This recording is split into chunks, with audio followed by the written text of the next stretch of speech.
So we moved into the Darlington, and this is where I had my first interaction with YouTube on an urban level. Because before, I would use YouTube to watch things about real estate, movie editing, how to move overseas, how to buy land, how to fix and flip cars, tax deeds. And I came across into black media, and one of the first things that I started coming across was a new media platform called Complex. It was new at the time, along with hip hop.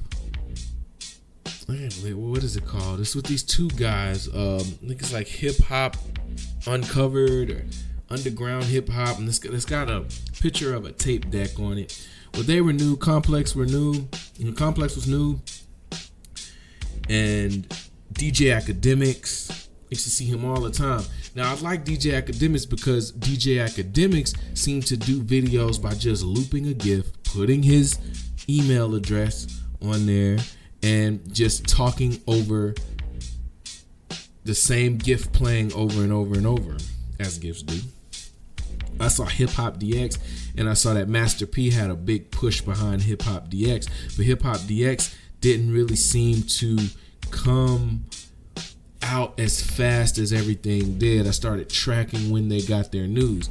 Now, another thing that I started to watch heavily was Vlad TV.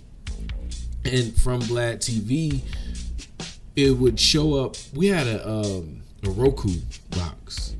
It was a Roku box. And Vlad TV would show up in my suggestions, in my suggested videos. And it would be a lot of people like, I saw Taxstone, Lord Jamar, and what drew me to Lord Jamar is Lord Jamar was speaking like Malcolm X. Like, he was proud to be black. He was saying that white people are devils, and it was the kind of talk that I was looking for and listening to, because I just came out of a lot of these racist situations from selling cars. And I listened to the Breakfast Club. And one of the things that I realized about the Breakfast Club is that they weren't really speaking on deep subjects. I also saw Dr. Umar Johnson, and I really liked that interview because he was talking about how the school system was set up to make boys get into special ed so the school could get more funding. And I had experienced that at my high school in Thurl when it would be 21-year-olds in the class with me in 11th grade, and they kind of just walk around the hallway. So I definitely felt like I had found a good market to look at. And on the flip side, I also was listening to more podcasts. I was listening to Tim Ferriss. And what I got from Tim Ferriss, who was the author of the 4-Hour Work Week, was that you could run a supplement business and only work 4 hours a week and hire virtual assistants. So I got really into learning how to run business. And then one of the things that I got high one day smoking weed, and I thought about, hey, I wonder if I could make the Limitless pill, or do they have like a legal version over the counter? And then I found it. They were called Nootropics, and that's NOO Tropics. And so I looked them up. I mean, I must have spent 2 weeks before I mustered up the courage to actually order some. But my criteria was that it would be strong enough to where I didn't have to take it every single day. I could just take it and see if I felt something and then go from there. So I got it. And the first thing that I purchased was phenylpiracetam and adrephenil. Now, adrephenil was supposed to turn into the Limitless pill because it would turn into something called modafinil once it hit your liver. And this was supposed to increase your concentration. The phenylpiracetam actually made me focus. It made me kind of stuck on what I wanted to do, like it was an extreme concentration. But with those particular supplements came a depression where it was weird where you'd feel like, yeah, you got a lot of work done, but you also felt a little guilty that you needed the nootropics to help you do it. I tried whiskey around the time that I was trying the nootropics, and then I got an excruciating headache. I mean, I'd never had this type of migraine before.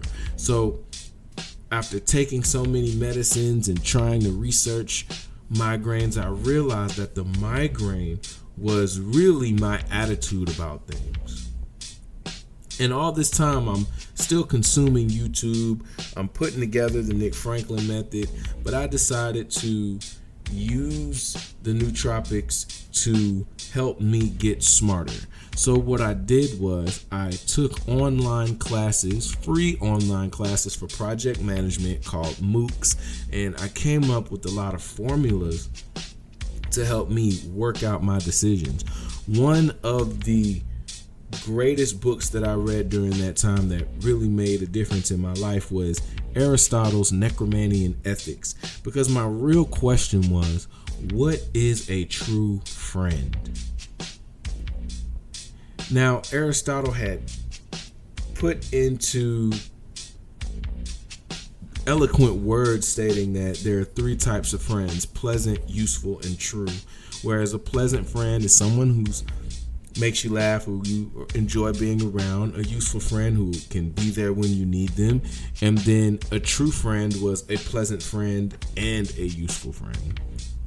So it came out that a friend was true over time, was pleasant and useful over time, equaled true. So I fell into that. I liked that idea. Made my first mixtape and explored moving. We looked around, we bought a car, we got back on our feet, and one day I'm on the toilet and I just have this idea: what about Las Vegas? What about moving to Las Vegas? It's got New York prices, and it's got New York money and Atlanta prices. Because at first I was going to move to Texas, and I was even planning to move to Texas without a car, which would have been foolish. But I took a trip to Barnes & Noble, and I just so happened to walk by an almanac because I kept seeing the Ben Franklin method of asking someone for a small favor, and it's different things that I was studying in my college classes, my online college classes. So when I looked at the almanac, they said that there would be a huge hurricane in September, which was when we were planning to move there. And that deterred that whole thing. So that's how I ended up coming to the Vegas idea. So we make the plan to go to Vegas. I sent my wife out there. I mapped out the area, and this is where I taught myself how to do recon. Like, I found the areas, narrowed them down. I located all the Walmarts, movie theaters, farmers markets, grocery stores first, and then I Googled apartments, and then when all the red dots showed up, I marked apartments that were 5 miles away from the nearest, in the middle of all of the landmarks that I had discovered. So then we came up with a list. I used my project management skills that I learned from my class to construct a fishbone map of the paydays and the plan to actually do it, put the deposit down and everything, all from Atlanta, all from on the computer, all while I'm watching YouTube. Now, with watching the Dame Dash hip hop motivation videos and having my own business, I used YouTube to help me stay motivated, so I thought. So we end up, putting the deposit down on the place, but one of the things was that we had to get our car fixed that we had ended up purchasing, and we foregoed paying the rent because we needed to have it aligned to where we could leave, catch the flight, get out there, and move into our spot. So we were going to kind of dip off on the last month of the lease and just end up trying to pay it back later, or not, knowing our mentality back then. But we get a notice, and the landlord or the leasing office agent says, no, you don't need to come to court, don't even worry about it, it'll give you an extension. And they didn't. The marshal shows up to the door and puts us out. right after I started filming or recording the first Nick Franklin Method season that you hear, and the Who Is Nick Franklin mixtape. So we end up in a Hotel 6 for like 2 weeks, and during this time, we were watching. It was season 5 of Love and Hip Hop, and I found that the girl Tommy, who was with Scrap, was a career criminal. She had like 27 arrests, and during that time, that first day when we got into the hotel was the same day, well, the day after the Taxstone and Troy Ave shooting. I looked at that story and used that time to record the second season of the Nick Franklin Method, which was the story parts of when I was on Ashby. I drank some liquor and just let the time pass by. When my wife was at work, working at this car rentals place, waiting on her commission check before we went to Vegas. So we end up, the car is messed up. We're on our last day in Atlanta, and my wife loses her wallet before we're getting ready to get on the plane. The only reason we were able to get on the plane is because we had our marriage certificate as ID. So we get to Las Vegas, and I work at Hyundai for a second. My first car job was Volkswagen. I didn't stay there for more than a couple of days. And then I end up working at Hyundai, and we'll get into that story a little later. But worked at Hyundai for, I want to say, 3 weeks. I sold 8 cars, and then one of the managers didn't like the way that I was playing everybody with the game that I learned from Atlanta on how to win selling cars, and threatened to set me up. And then next thing you know, the internet manager is saying that I'm trying to make sure he sent me home saying that it looks like I could be stealing or something. I'm like, what are they talking about? Because I had clicked something on the computer to where I had made it to where when someone came in and the customer was under my name, I would be able to see them as being in the showroom, as they call it. And the guy was like, he's like, oh, you did something malicious. You might be trying to steal customers. And I'm like, and I realized that they had already kind of co-conspired into getting rid of me because people that they were friends with were complaining about how many cars that I was selling, and I was new to where they thought that I was cheating. And this way they had that, this is the way they had tried to do me at the previous Hyundai dealership that I was at. Like, they couldn't believe the way that I was getting sales, the way that I was setting appointments, so they figured that they had to catch me on something, and it just ended up being ridiculous. So as you can see, when we were in the Darlington, I was really upset. Like, I was upset with my parents, I was upset with myself, I was upset with the job, with the system, with Atlanta, with my so-called friends, and I just was in this depression about trying to search for what was meaning. What am I supposed to do? I felt like I was working hard in the wrong direction. So back to Vegas. So I'm in Vegas, and after I leave Hyundai, I go get a job at Buffalo Wild Wings. The funny thing was, I had found a weed dealer here. I met him at the store, and then I go buy weed from him. And then just being the type of person that I am, when I see somebody, hustling and doing things, I'm like, yo, they're hiring at Buffalo Wild Wings, man. You don't really gotta sell weed that much. And he was like, oh yeah, I'm gonna take you up on that. And this guy, his name was Mac, and he had lived around the corner from me. So I'm at Buffalo Wild Wings for like a month, and then one of the ladies who trained me, named Inez, she comes up to me and she's like, yeah, we got a new black guy and he boxes, man. You should go say what's up to him. So I go up to him like, yo, I heard you box, man. What's up? And he said his name was Greg. So I trained Greg a couple of times, and then we cool and talking or whatever. I was like, oh, he lived by me and everything. So then he asked me, he was like, yo, you said, Mac, you said you was gonna hook him up with a job. I'm like, I ain't said I was gonna hook him up with a job, but I didn't know, how do you know each other? He was like, well, he's the one who told me about the job. So I'm like, oh, really? So we chill. I go smoke with him in the morning. We're smoking weed, and I see Mac there. And long story short, me and Mac had some disagreements. I might be able to find the old recordings about, we were just really debating on philosophies, and it was something about the DC killer. Should the little boy that was riding around with the DC sniper get let out of jail because he was influenced by an older person? And we disagreed on that, so I guess we had some tension. But then what happened was, I found out when I went to work that they had called Mac in for an interview, and he had went up there smelling like weed. And then so I call, they treating me different at the job, and I tell Greg when I go over Greg's house, and Greg tell me he's the one who gave him a ride up there, and they smoked in the car before they went in. And I'm like, well, why he didn't say your name? And then I just knew then that Greg wasn't really somebody that I needed to be around, because it's like I felt like they set me up. So, something that happened with Buffalo Wild Wings where I felt like they were just trying to write me up for something. Like something that happened where they scheduled me outside of the time that I was supposed to be scheduled.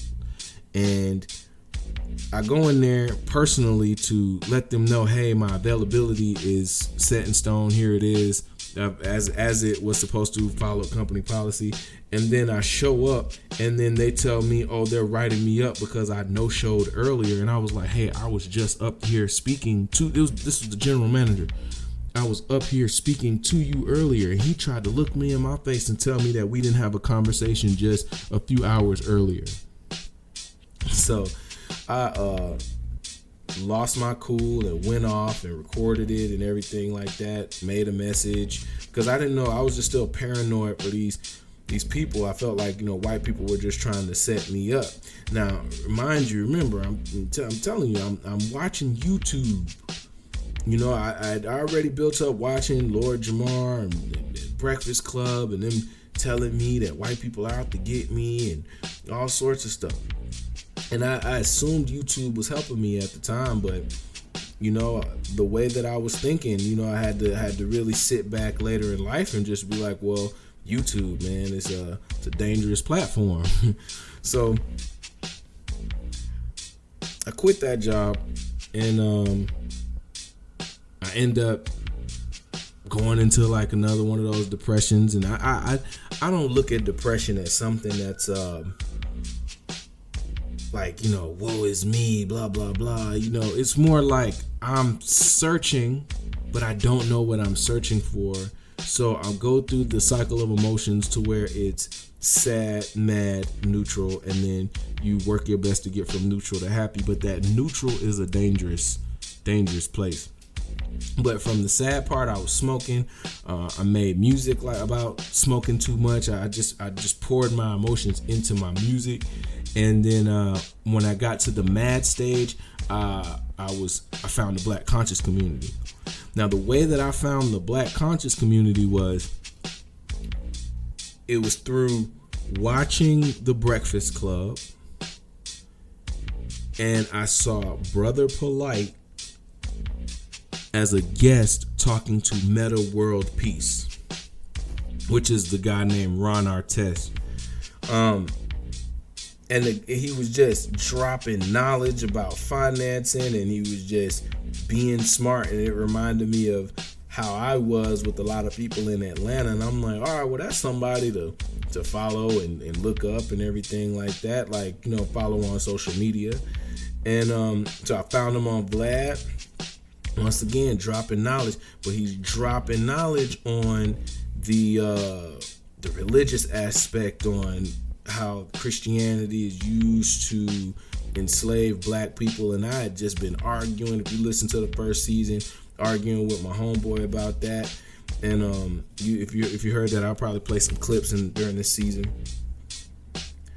And I'm like, yo, this guy's a smart guy, man. Let me look it up. So then from there, I find Sa Neter.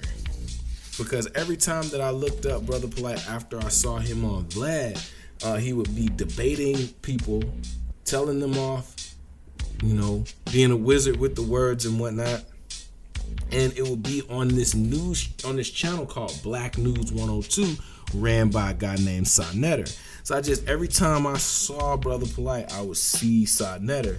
And now that I'm clicking on these things, I'm getting more people showing up in my suggestions that I'd never heard of. So there was Dr. Sabi about don't eat the messed up foods. There was more Dame Dash and hip hop motivation, the Secret to Ballin' DVD that they had coming out, Nature Boy. Now I never had clicked on Nature Boy. I just saw that he was somebody that the thumbnail said like why you should leave the rat race and move and buy your own land out of the US. And before we moved into the Darlington, when we had went back to New York, we had been looking up moving to Costa Rica. This guy had claimed, I guess that was showing up in my suggestions as well, because I had clicked on a lot of Costa Rica land, what it's like buying land, what is it like being an expat and whatnot. And all around this time, so I just started watching more Black conscious community videos. And then at night, I would try to find books to read from Black people, audio books, trying to find some products to make. And I came across the Pimp World, where I found this guy named Rosebud's audiobook.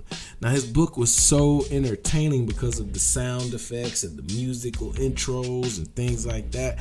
I'm like, all right, well, I can listen to this. So I found Rosebud, listened to like majority of the book in one night. And then after Rosebud, it was a guy named Snooki that popped up. Now, the Snooki was just a DVD of this guy that was a pimp, and I watched it, but I didn't really think nothing of it. But it'll come back up later when I introduce some more characters to you. But I found these people, and this was the start of me doing some more research on the conscious community. I looked up Brother Polite because I was like, all right, well, I like Brother Polite, but in my experience, when I like somebody online, they're always scamming. So I typed in Brother Polite scam. So the more that I found Brother Polite scam, I would find people that said that he was scamming. I would find people talking about him, but it wasn't as much as it is now, because YouTube was different before Donald Trump got in office. It was way more wild, wild west. I saw that Brother Polite was doing this tax deeds, and along with looking up the Black conscious community, more things would pop up. It would be these people in the car saying that your social security number is a bank account and you could use that to get loans from the government and you need to figure this out. But it was a couple of things that left me leery of believing that. Number one was the quality of these people's videos that said that they made a lot of money. Number two was everybody was in a car doing the video. And number three, some of the people that were doing it were in 7 Series BMWs. And my experience in the subprime car business in Atlanta, a lot of people who bought 7 Series were some shady people. And I know that's a hasty generalization and that's a fallacious argument, but just from experience, my intuition, I'm like, 7 Series, man, I don't know. Let me just do some more research. So I noticed that Brother Polite was at the tax deed auction. And one of my biggest questions with the tax deeds when I was looking it up was, what's the difference between a tax lien and a tax deed? And I couldn't really get any answers to that question. Of course, I know now. See, the difference is certain states do tax liens and certain states do tax deeds. when you have a tax lien, it's exactly what it is. It's just a lien on that property where you take over the taxes. And the tax deed is you get the deed to the property because you pay the taxes on it. But what they don't mention to you is the right of redemption, to where the person that you bought the house, the person that previously owned the house, who defaulted on the house due to their tax deed, has, in some states, 3 to 7 years to buy that house back from you when you got it in that manner, unless you keep paying the taxes on that house and increasing their debt. So it becomes this game where, it costs, you might be able to get a tax deed or tax lien for $500 to $1,000, but you're not going to be able to necessarily keep it if the person can come up with the money to pay off the tax lien. So you'll get your money back, but you won't get the property for $1,000 like a lot of these people with the sovereignty and the tax deeds and Brother Polite, like how they're telling you. Because what they would do is they would give a speech on tax deeds and tax liens, but it seemed like they would only give you as much as I knew already from reading all of these books, but I never could get that part that I just gave you, that game I just gave you. I couldn't get that from their speeches. So I'm like, okay, let me see if I can do some research to see if I can find in the Black conscious community if Brother Polite is as, let's say, intelligent as he says he is regarding the finance. So I'm looking it up, and then I come across this video where he's charging people to come to the tax deed auction.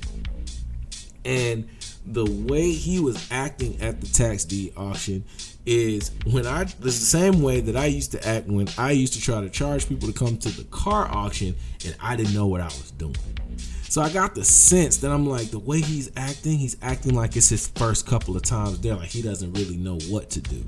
He doesn't really understand it. He's got somebody there with a pocket full of money, and he's trying to kind of wing it off and play it as he goes. And I know what that's like, and I was able to recognize that. So I'm like, that was a red flag for me. It's already a red flag that he was pitching the sovereignty, and I'd already been wary of that, and I tried to find people saying that wasn't true. I was able to find an equal amount of people to say that the sovereignty issue wasn't true, and I was able to find an equal amount of people that said that it was. But I just didn't trust the appearance of the people that said that the sovereignty was true. But that was something when I looked up Black News 102 on Sarnetta's channel, where I would see Brother Polite. That's something that he would talk about, and he would speak about the Moors. Now, the Moors are the people who wear the red fez. It kind of looks like an upside down popcorn bucket hat with a tassel on it that looks similar to your graduation hat. And in my quest to find out more about Brother Polite, I came across multiple pictures.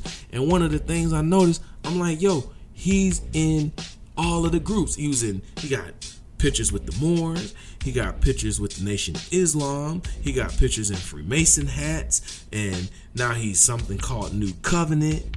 And he had said he had joined some type of community on Vlad. I'm like, yo, who is this guy? So then it comes up about he's doing something with shipping containers. And I'm looking and I'm like, okay, well, I had found the shipping containers. You're going to come across that in your recommendations on YouTube and in your studies if you're looking up stuff like tax deeds and tax liens and whatnot. So, like I said, YouTube wasn't really how it is now. It was way more deregulated than the current day right now in 2021. I'm talking about 2016, So he's in front of these this construction site with these shipping container homes in Ohio. And he's saying how you can invest. This is all New Covenant, which is this group that I would see when he was doing this stuff with Sarnetta. And I didn't think nothing of it. I didn't know if it was a scam or not. I kept looking it up, but I didn't find anything. But the more that I looked at Brother Polite, the more interviews I would see come up, or the more the vertical videos that you could tell that somebody did from a phone. And one of the things that he had videos he did with this old guy named Jesse something, I can't remember right now, this old guy, and he had his wives, he had multiple wives, because he had come out with a second Vlad interview saying that he was a polygamist and he had multiple wives. So then this guy Jesse did the interview with them and his wives, and I was like, okay, boom. I started looking up more. I found different links and found out more about his polygamy situation as well. Then a video comes out where Brother Polite someone calls him on that shipping container as a scam, and someone did a news report on the real owners of that shipping container project. And I watched Brother Polite's reaction, and he basically admitted to being a bold-faced liar. Like he lied. So that was the end. I was like, well, that's it. He's a scammer. And then Brother Polite disappears. So I still had enjoyed listening to the debates. So I knew I would never buy anything from Brother Polite, but I still listened to the knowledge that was given to me from the Black News 102 channel, and I would tune into it sometimes, like maybe like once a month and different things. And now I came across this one debate he had with this guy named Nature Boy, and I mentioned him before. And what Nature Boy was on the phone, and they were arguing. And, you know, sometimes when you have somebody arguing on the phone and then, you know, they got Brother Polite in person, it looked like Brother Polite was winning. So I just heard that Brother Polite say that Nature Boy did something inappropriate in front of his son, and I just tuned out and I just really didn't watch it. But I just wanted to mention that I just saw that Brother Polite knew and debated Nature Boy. And I would see Brother Polite go up to people on 125th in front of the Marshalls on Lenox Avenue and, you know, start telling off people about their religion. And they were the Hebrew Israelites. And the Hebrew Israelites, I used to see them all the time when I lived in New York, because they had these outfits on that looked kind of like Master Splinter from Ninja Turtles. Not Master Splinter, but No, not Master Splinter, because Master Splinter's the rat. The guys that they used to fight, with the ninja suits on from Ninja Turtles, the samurai suits. Well, they would dress up like that, and then they'd be saying that the white man is the devil, all in Times Square, and I see them in Harlem. But Brother Polite would go up to him and argue with them on camera, and he'd have this other guy with him, this old-looking guy with gold teeth. And I never knew the guy at first. I didn't know the guy with the gold teeth's name. His name was Inky. And I saw when I was looking up the tax deeds, I'd be like, oh, that's the guy that was with him in some of these videos talking about the tax deeds and the tax liens, because he had claimed that Brother Polite had given him a house to live in, and with the tax deeds, and it was all legit, and he was there to attest that Brother Polite was his friend. He had the New Covenant shirt on. I thought that they were just running a black organization that taught positivity and gave people knowledge, but it got out of hand when Brother Polite tried to go into business, and he didn't really know what he did. Like, in my mind, I still was trying to give him a little bit of the doubt, and give him the benefit of the doubt. But as soon as I saw that he was just really lying about the shipping container home, I was like, okay, he's a scammer. So I knew to just take what he was saying about business with a grain of salt. But as far as religion and just debate tactics and everything, I still was listening to it. Like I said, like once a month at first. So fast forward, and I get into Forex.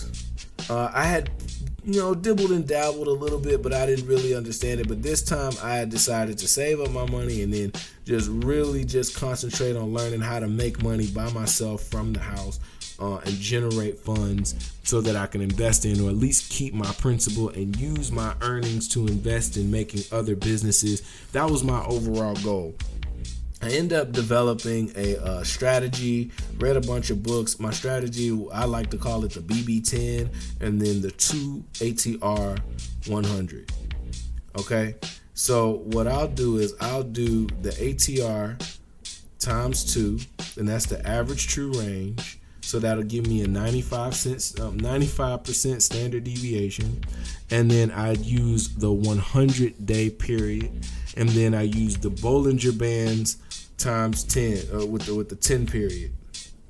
And I use those two in conjunction with each other. And I look at the M2 money supply and the Traders COT report. And I read the news and I try to make connections. So you can't really trade the Chinese yuan, but you can trade the Chinese renminbi, and it's too expensive. So what I would do is I would track Canadian news to try to see if I can have a correlation, because New Zealand, Australia, and Canada are the biggest oil producers on the Forex market. So what I would do is I would try to use their news and translate their news to see if I can get some type of edge to know which direction was the currency going to go up or down, in conjunction with the money supply with the United States. Because I would use my main trading pair was the Euro USD. So this was around the time with Brexit when I was really into it. But I would use the price of oil and the movement of oil and the shipping routes of oil, where the pirates were and everything, to just come up with a trading strategy on top of the news. And that way I'd be sure in my decision and say, hey, it's going up because of this, or it's going down because of that. So in my Canadian news recommendations, there's this story from Newfoundland News in Canada about how this white girl was rescued from a cult in Costa Rica. Now, I didn't think anything of it, but it kept popping up, and I just click on it randomly, and there's this cult, and it's a black guy talking. I'm like, this black guy looks familiar, but I don't know who it is. And then the news says that it's this guy named Nature Boy. I'm like, what? Nature Boy? The Nature Boy that I was arguing with Brother Polite? A lady from Canada left there, and it's on the news in Canada that she got rescued from a cult in Costa Rica from a guy named Nature Boy? This can't be the same guy. This cannot be the same Nature Boy. So I go look it up, and sure enough, it's the same Nature Boy. Now I go follow the story, and I see that the mother of the lady that was saved, the white lady from Canada, from Newfoundland, she was saved, and the mother was following Nature Boy online and posting that he was a cult, posting that he was abusive, and she really had it out for Nature Boy. So now I'm kind of intrigued, but I don't really go more into it. I just noticed that. So now I'm into bullet journaling, because I listened to this guy from South Africa, and he was like, I should start journaling my trade decisions, and I wanted to find a good journaling system that will help me remember why I was trading. I got into making reports and learning Linux and coding and getting into hacking, and which is another part of this series, but we'll get into that in a little while. But back on this conscious community for the moment. So Kobe dies, and around the time Kobe dies, I start looking up the helicopter company that he was in. I start looking up who made those helicopter parts, where they were made, and how they moved. I start tracking how they moved, like from knowing the major shipping ports, from tracking all the oil and all the news from doing Forex. I saw that one of the major ports was Long Beach, and one of the people who made the helicopters for, I think it was a Savorsky Model S510 or something similar to that. I found that Lockheed Martin made the parts to that airplane, and they also owned they were located across from a lithium manufacturer, one of the only lithium manufacturers in the United States for batteries, by the name of Palmdale. I can't remember the name of the company right now, but Palmdale, California is where they produce the lithium. Now, in another part of my Forex knowledge, I had noticed that there was this place from Taiwan called TPMG, if I'm not mistaken, or TPMS, and they make the semiconductors for the computer chips, and they were talking about moving to Arizona. They make a lot of airplane parts for the United States in Arizona. So this is how I'm kind of putting all of this stuff together in a finance sense. So I learned how to make these reports from bullet journaling, and I decided to take a break from Forex because we had gone into COVID, and I had been seeing COVID for way longer than the news had it. It was on the foreign news on this program that I use with RSS feeds on this program on Linux called Newsboat. But during COVID, I decided to take a break off Forex because it was just too random, and I wasn't really into losing money and going to the casino. I mean, I live in Vegas. I could just walk up the street to the casino. Forex, I'm very strict on my strategies. It took a lot to get over the emotion of, I'll go buy $50 weed and smoke it, but if I'm losing $10, I'll be feeling like I'm about to throw up. So I had to get over that.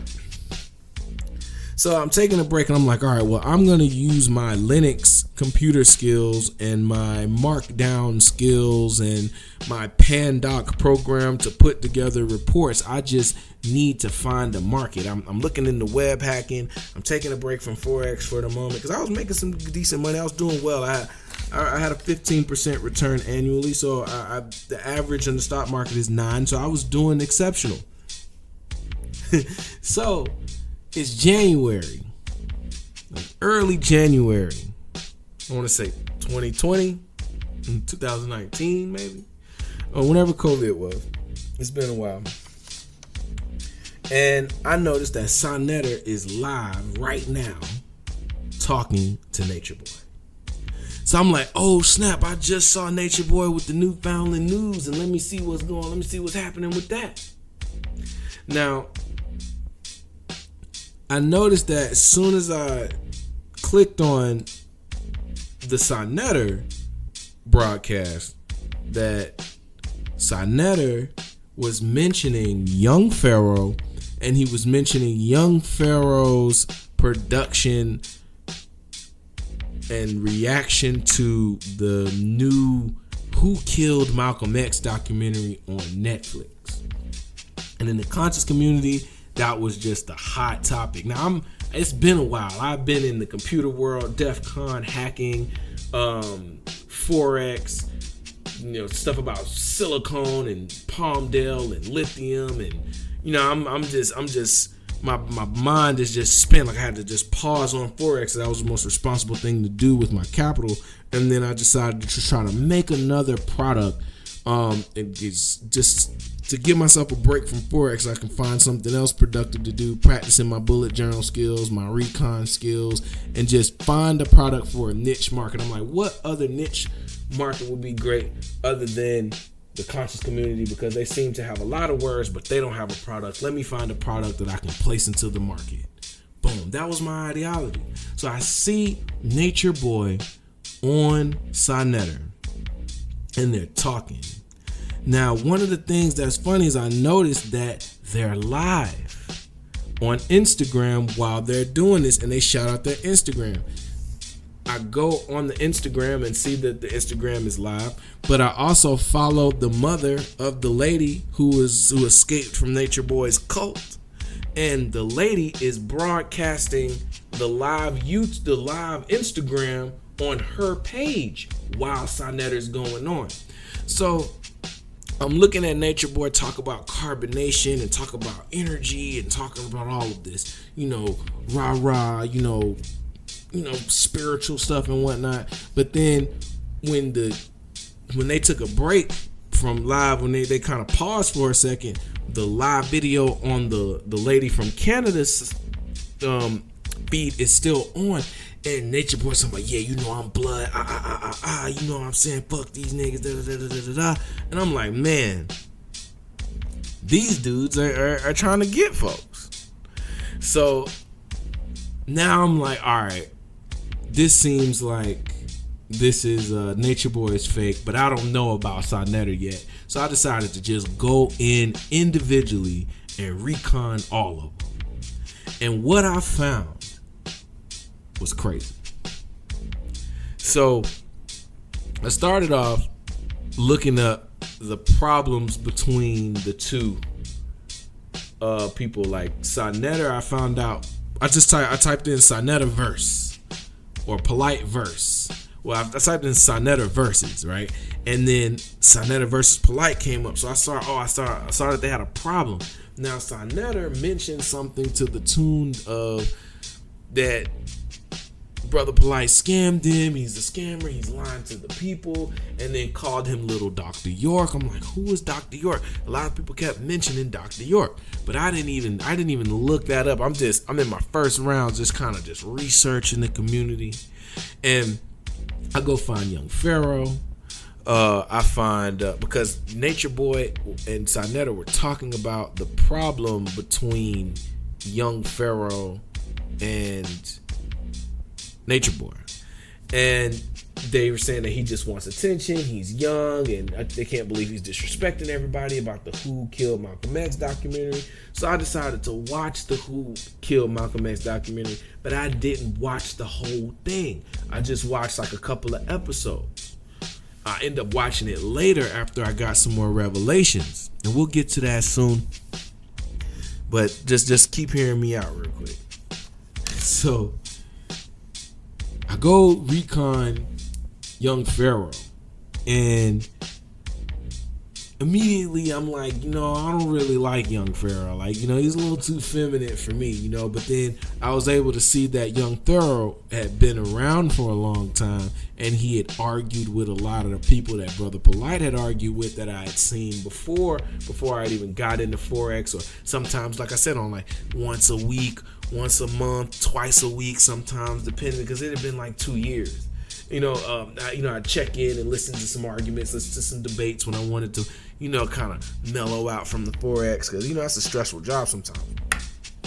So then I started watching the debates. I'm like, okay, well, let me watch all of the debates and let me see what product I can put in the mix of this to the crowd, because I noticed, I'm like, I'd be listening and I hear things that I've never heard before, and I'm like, oh well, I wish there was some type of book that I could read, and just so I can refer to what they're talking about, so I can better understand what they're debating. Because what I notice about the conscious community is that it'll start off on an interesting subject, but then they end up arguing over words and definitions and not necessarily finishing the topic that they were on. So I'm like, okay, boom, this seems to be a need in the conscious community that I could provide with my coding skills. So let me go dive in and look at which crowds in the different sections. So that is the inception of me even going as far as I did, was trying to find a way to serve the crowd of the Black conscious community by providing them books. And what I found shocked me. So stay tuned. This was episode 1, and we'll get to it later. RichMack.